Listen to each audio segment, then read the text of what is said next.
Баршаңызға қайырлы күн. Сіздермен бірге мен Жансая осындай әдемі дәмді, жұмсақ болып шығатын балды печеньені көрсететін боламын. Бізге керекті құмшекер, ұн, сары май, бал, ас содасы, уксус. Уксус бізде 70%, 9%, 6% жарамайды, тек 70% қана пайдаланамыз. Және жұмыртқа. Ең алдымен ыдысымызды отқа қойып, құмшекерімізді саламыз.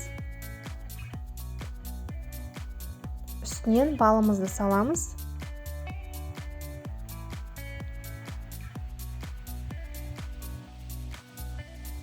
Отымызды орташа отқа қоямыз. Қатты отқа қоймаңыздар. Құмшекерлеріңіз күйіп кетуі мүмкін.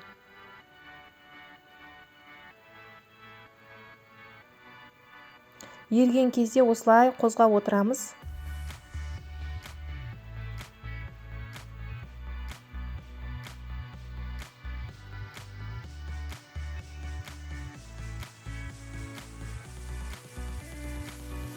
Міне, осылай ериді. Енді үстінен сары майымызды саламыз. Жақсылап бұны да қозғап, ертіп араластырамыз.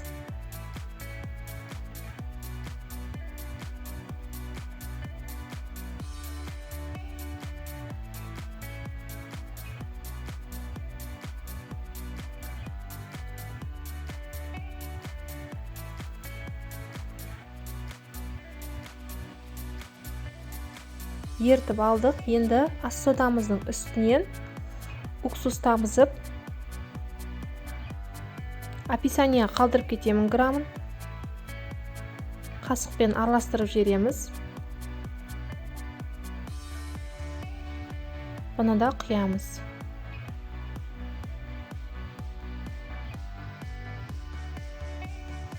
Ас содасын газ кеткеннен кейін осылай құйғаннан кейін көтеріліп көпіреді.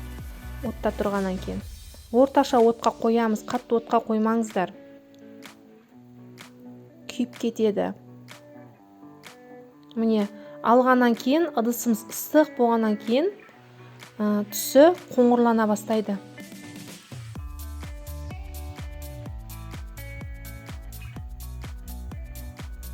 Суығаннан кейін кішкене міне суытып аламыз. Суыған кезде осында қоюланады. Жұмыртқамызды саламыз. Ыстықтай салып жібермеңіздер. Жұмыртқаларыңызды ыстықтай салып жіберсеңіздер, күйіп қалады. Яғни жұмыртқаларыңыз пісіп кетеді.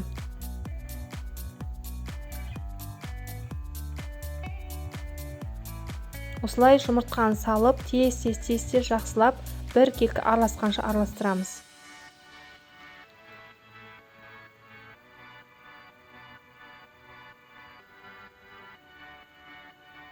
Жақсылап араласты. Енді үстінен ұнымызды салып, жұмсақ қамыр илейміз.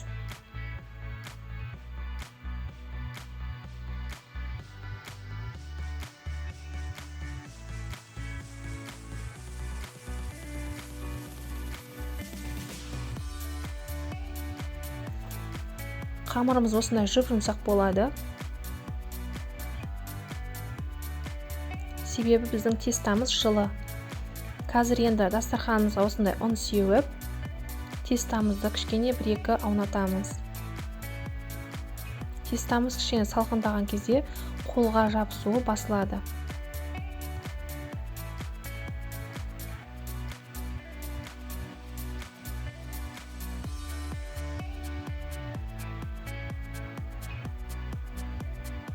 Көріп тұрғандарыңыздай басып келе жатыр, жоқ қолға жабысқаны.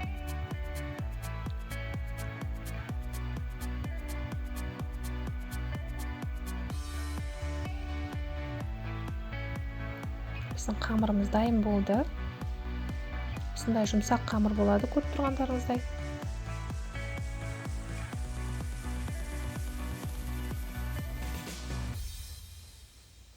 Енді аз ғана бөліктерінен алып жайып, печенье формасын жасайтын боламыз. Менде осындай жүрекше бар, гүлдікі бар. Егер де сіздерде печеньенің формасы жоқ болса, бокалдармен, стакандармен, үйде не бар ойылатын кішкентай ғана, сондай нәрсемен ойып алсаңыздар болады.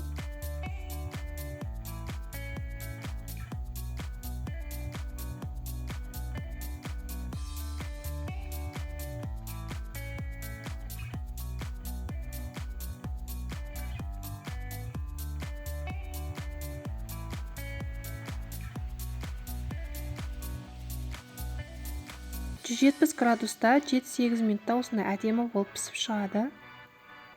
Көріп тұрғандарыңыздай өте дәмді, жұп-жұмсақ. Менің кішкентай балапандарыма қатты ұнайды осы печенье. Істеп көріңіздер. Екінші печенье көрсететін боламын. Бұл да өте дәмді, жұмсақ, оңай әзірленеді. Бізге керекті бөлме температурасындағы сары май, үстінен құмшекер саламыз. 1 келкі араласқанша миксерлейміз.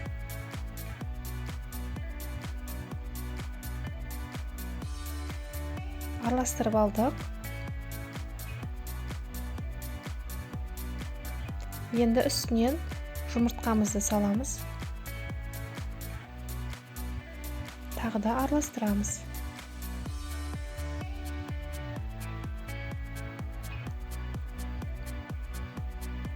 Бір келкі болып араласу керек. Міне осындай. Енді ванилинімізді саламыз. Тағы да кішкене араластырамыз.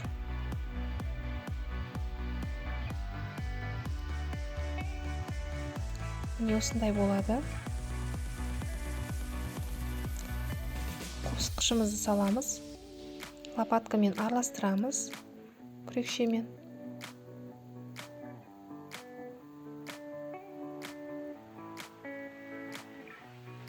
Үстінен ұн саламыз.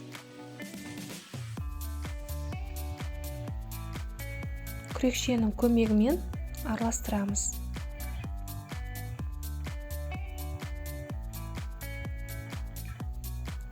Күрекшені аламыз. Күрекшенің керегі жоқ енді. Қолмен араластырамыз.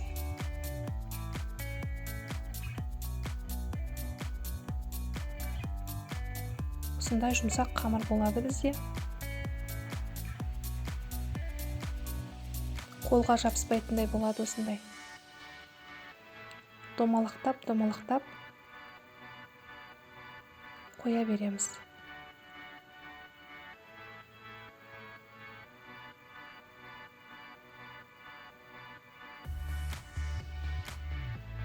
Печеньенің өлшемін өзіңіздің ыңғайыңызға қарап жасасаңыз болады.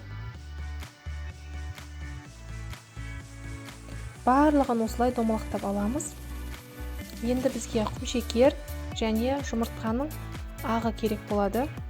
Домалақтап алған тестамызды осылай жұмыртқаның ағына батырып, құмшекерге батырып қоя береміз. Барлығын осылай жасаймыз. Мен көрсеткендей етіп жасаңыздар.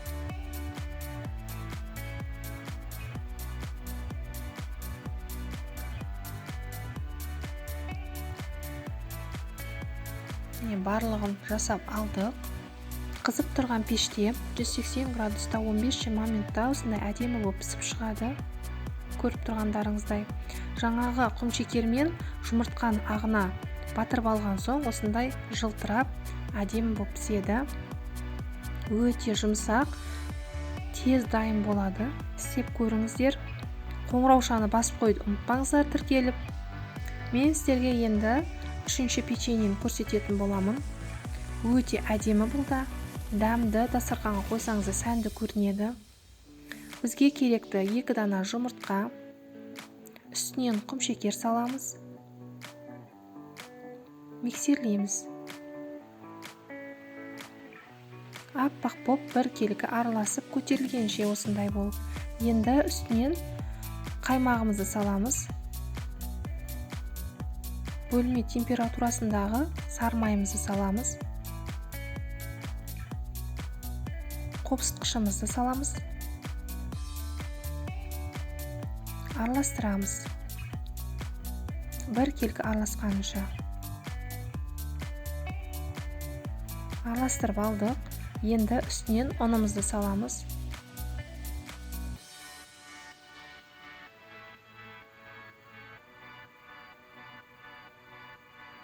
Жақсылап араластырып, жұмсақ қамыр илейміз. Міне көріп тұрғандарыңыздай. Осындай кішкене қолға жапсады, ол ештеңе етпейді. қолға жабысатындай қамыр болу керек кішкене. Енді пакетке салып, холодильникке, яғни мұздатқышқа салып қоямыз. 40 минуттай тұру керек мұздатқышта. Тұрды, дайын болды. Мұздай жерде тұрғаннан кейін тестамыз қатты, жұмыс жасауға ыңғайлы. Енді 4 бөлікке бөліп аламыз.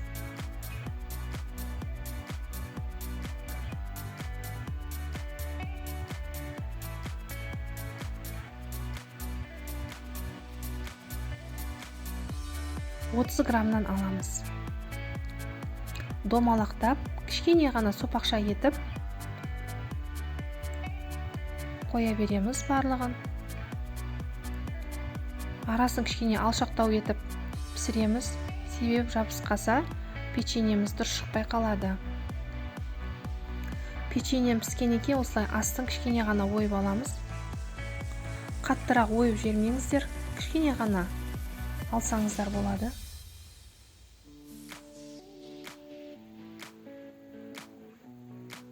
Барлығын осылай астын, корждарын үгітіп аламыз. Мен қазір коржды сармайдың үстінен салдым. Енді үстінен сгущенка, шоколадный сгущенканы араластырып жатырмын. Бізге керекті осындай 2 су үстінен краситель қосып араластырамыз. Қызыл және сары краситель. Яғни бұл пищевой краситель, бояғыш. Жақсылап осылай қанық етіңіздер.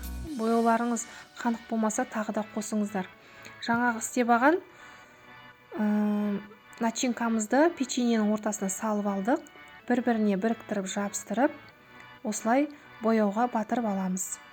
Жартысын сарыға, жартысын қызылға.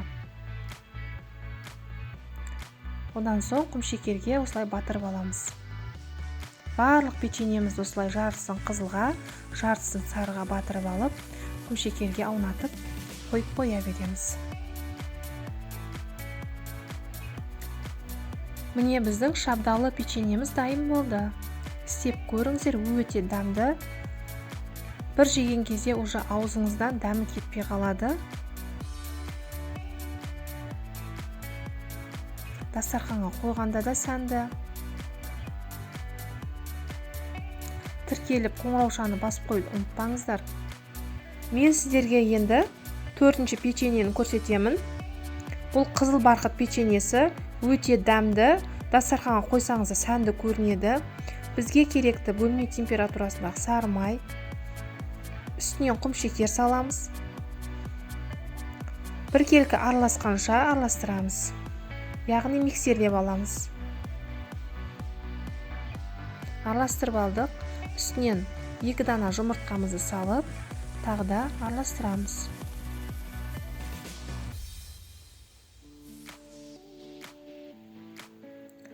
Араластырып алдық. Қопсытқышымызды саламыз. Ұнымызды саламыз. Үстінен бояуымызды құямыз.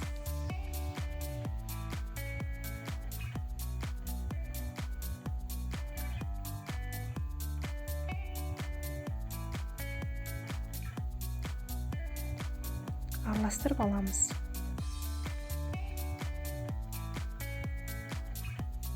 Араласты. Енді қолмен араластырамыз.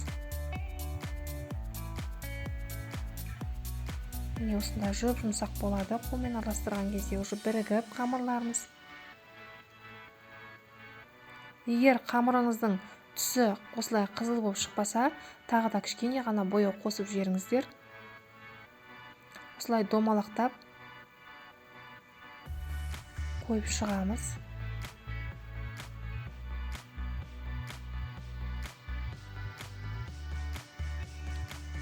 Печеньенің көлемін өзіңіздің ыңғайыңызға қарап жасасаңыздар болады. Бізге керекті осындай қант ұнтағы. Печеньемізді осылай қант ұнтағына аунатып аламыз. Барлығын осылай аунатып алып қойып шығамыз.